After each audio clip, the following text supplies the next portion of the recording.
સુરત શહેરના અડાજણ વિસ્તારના બંધ મકાનમાંથી દાગીનાની ચોરી કરનાર મહિલા ઝડપાઈ।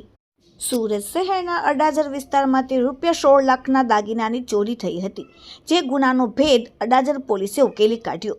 પોલીસે ઘરમાં ઘરકામ કરવા માટે આવતી મહિલાને ઝડપી પાડી અને કુલ ₹8,97,000નો મુદ્દામાલ પણ જપ્ત કર્યો। અડાજણ પોલીસ સ્ટેશનમાં ચોરીનો ગુનો દાખલ થયો હતો। ત્યાર પછી અડાજણ પોલીસ સ્ટેશનના કર્મચારીઓ નોકરોની પૂછપરછ કરી રહ્યા હતા, તેમજ ઘરમાં અવરજવર કરતા કામ કરતા માણસોની માહિતી મેળવી ફરિયાદીના ઘરમાં છેલ્લા 10 વર્ષથી સાફ સફાઈ ઘરકામ કરવા માટે આવતી મહિલા આશાબેન, રહેવાસી SMC આવાસ ક્રોમા સેન્ટરની પાછળ અડાજણ ઉપર પોલીસને શક જતા કડકાઈથી પૂછપરછ કરતા કહ્યું કે ફરિયાદીના પિતા ઘરે એકલા હતા। જૂન 2024માં કેનેડા ગયેલા હતા, જે સમયગાળા દરમિયાન પોતે ઘરકામ કરવા આવતી હતી। તે વખતે ઘરના બેડરૂમમાં રાખેલ કબાટમાંથી ઘરેણાની ચોરી કરવાની કબૂલાત કરેલ, જેમાંથી થોડા ઘરેણા પોતાના ઘરે રાખેલ અને થોડા ઘરેણા અલગ અલગ સોનીઓ પાસે વેચાણ અને ગીરવે મૂકે હોવાનું જણાવેલ।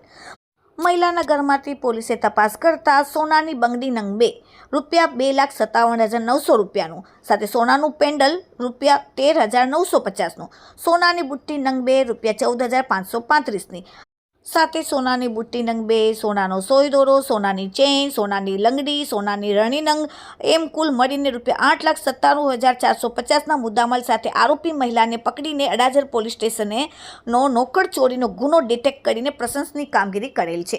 Bureau report, daily India TV, Surat.